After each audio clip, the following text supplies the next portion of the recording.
चलिए देखिए please, ionisation energy या आयोनाइजेशन पोटेंशियल क्या होता है, सुनिएगा प्लीज। देखिए मान लीजिए कोई एक एटम है, ये एटम का स्ट्रक्चर है, ये एटम का एक स्ट्रक्चर है, ठीक है। और एटम के सेंटर वाले पॉइंट को हम बोलते हैं न्यूक्लियस, जिसमें प्लस चार्ज पाया जाता है। तो न्यूक्लियस में प्लस चार्ज है, प्लस चार्ज न्यूक्लियस मीन्स इसमें क्या क्या होते हैं, प्रोटॉन और न्यूट्रॉन। अब ये आपके इलेक्ट्रॉन है, ये आपके क्या है, इलेक्ट्रॉन। मैंने एक बनाया है, एक भी हो सकते हैं, दो भी और तीन भी, चार भी, मतलब कुछ भी हो सकते हैं यहाँ पे। इसको बोलते हैं आउटर मोस्ट ऑर्बिट और इसको बोलते हैं inner most orbit. Inner most में एक दिखाया है, कुछ भी हो सकता है, 1 2 10 20, मैंने एक दिखाया बस। अब यहाँ पे समझिएगा प्लीज, आईपी होता क्या है, आयोनाइजेशन पोटेंशियल कहते किसे हैं। कम से कम इतनी एनर्जी दे दें, कम से कम इतनी एनर्जी एटम को दे दें कि इलेक्ट्रॉन आपका बाहर हो जाए। इसी एनर्जी को हम आयोनाइजेशन पोटेंशियल कहते हैं, ठीक है। अब बात ये होती है कि आप एनर्जी दे रहे हो एटम को, तो एटम में से इलेक्ट्रॉन बाहर आ रहा है। तो अब एनर्जी आप दे रहे हो, जब किसी भी सिस्टम में एनर्जी आप देते हो तो उसको बोलते हैं एंडोथर्मिक। जब कहीं भी एनर्जी किसी सिस्टम में, किसी चीज में एब्जॉर्ब हो रही हो, तो इस प्रोसेस को बोलते हैं एंडोथर्मिक। मींस आईपी क्या है, एंडोथर्मिक। तो ये हो जाएगा आपका एंडोथर्मिक प्रोसेस, एंडोथर्मिक प्रोसेस। और एंडोथर्मिक प्रोसेस में जो डेल्टा एच की वैल्यू होती है वो पॉजिटिव होती है, पॉजिटिव। तो आपसे पहला सवाल ये पूछेगा कि आयोनाइजेशन पोटेंशियल या आयोनाइजेशन एनर्जी या फिर आयोनाइजेशन एंथैल्पी एक ही चीज है, ये एंडोथर्मिक है या एक्सोथर्मिक। आप बोलोगे एंडोथर्मिक, क्यों?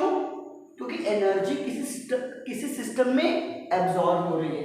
अब तो इस इलेक्ट्रॉन को बाहर निकालने के लिए जो कम से कम आप एनर्जी दोगे, उसी एनर्जी का नाम है आयोनाइजेशन पोटेंशियल। अब सोचिएगा प्लीज, सुनिएगा। मान लेते हैं कोई, ये आपका एक कोई आइसोलेटेड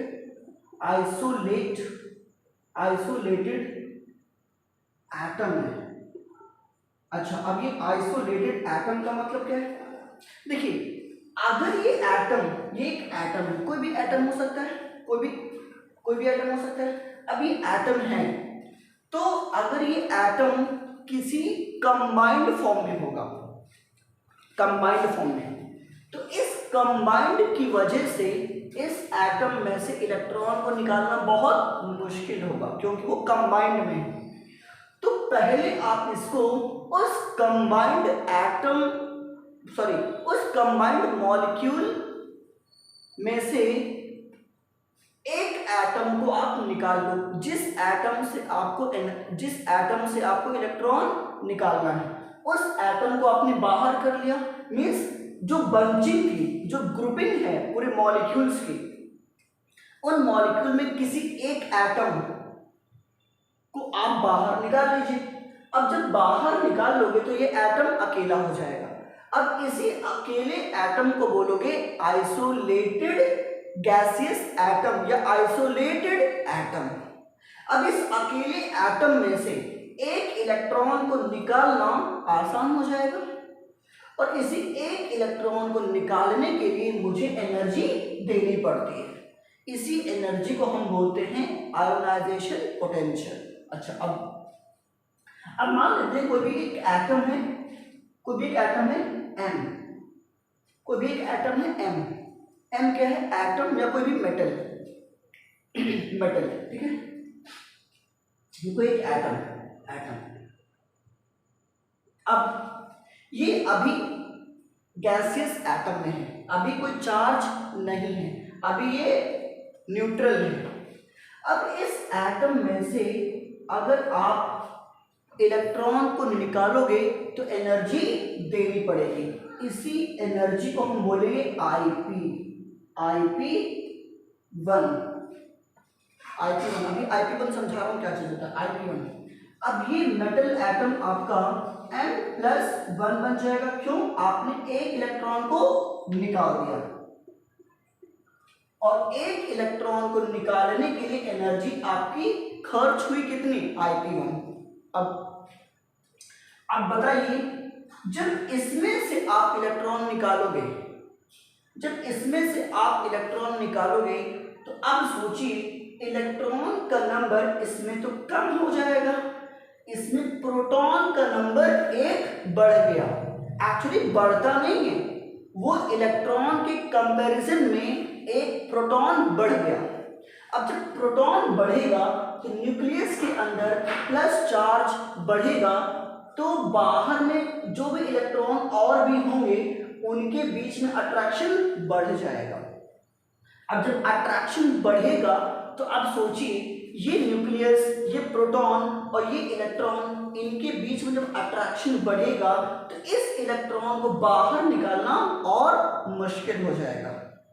अब जब इसके इलेक्ट्रॉन को बाहर निकालना मुश्किल है, मतलब निकाल सकते हो इसके इलेक्ट्रॉन को, लेकिन मुझे इससे एनर्जी ज्यादा देनी पड़ेगी। तो अब जो एनर्जी आएगी वो Ip2 की बात करोगे।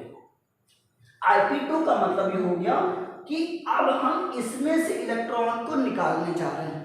तो जब इसमें से इलेक्ट्रॉन को आप निकालोगे तो इसको एनर्जी पहले वाले से ज्यादा देनी पड़ेगी, क्योंकि इसमें प्लस चार्ज बढ़ गया, और प्लस चार्ज के बढ़ने से अट्रैक्शन बढ़ जाएगा।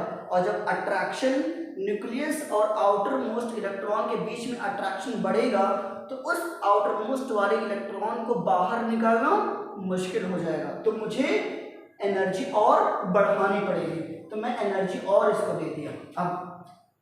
अब जब इसमें से इलेक्ट्रॉन एक और निकलेगा तो ये बन जाएगा M+2, M+2। इसमें से एक इलेक्ट्रॉन आपने निकाला है तो ये ही M+1 M+2 में कन्वर्ट हो जाएगा।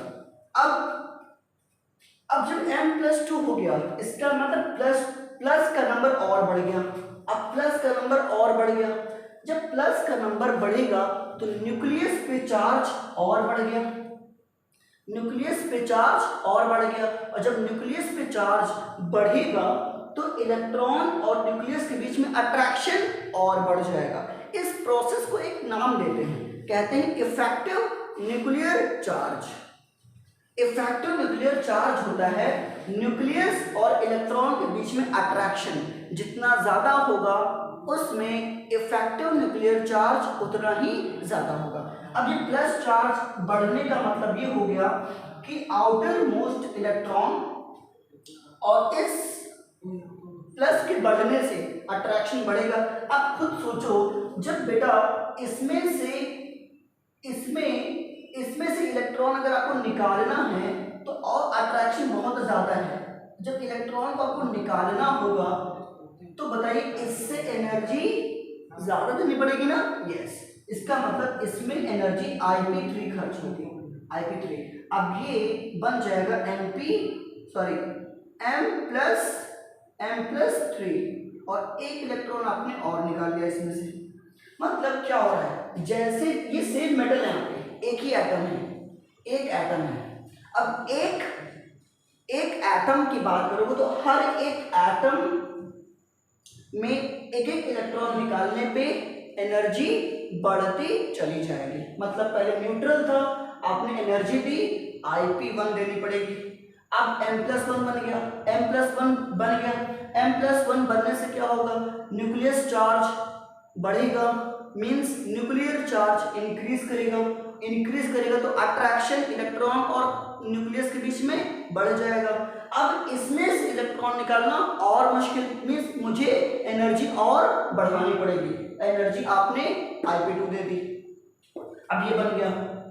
अब इसमें से आपको इलेक्ट्रॉन निकालना है तो अब इससे ज्यादा मुझे एनर्जी इसमें देनी पड़ेगी, तो Ip3 हो गई। इसका मतलब अगर मैं कहूं आपसे कि Ip1, Ip2, Ip3 का ऑर्डर आपको लिखना है, ऑर्डर कि सबसे ज्यादा एनर्जी किसकी है, तो आप बोलोगे Ip3 की एनर्जी ज्यादा है Ip2 से और Ip2 की एनर्जी ज्यादा होगी Ip1 से। इसको बोलते हैं सक्सेसिव आयोनाइजेशन पोटेंशियल। सक्सेसिव का मतलब हुआ किसी एक एटम से लगातार इलेक्ट्रॉन निकालते जाइए, है ना। तो जैसे जैसे इलेक्ट्रॉन निकालोगे उस एटम की Ip बढ़ेगी, और Ip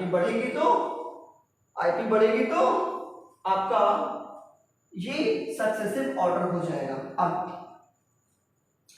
अब देखिए इसका मतलब ये हो गया, यहाँ पे m+2 की बात करोगे, m+2 की Ip ज्यादा होगी m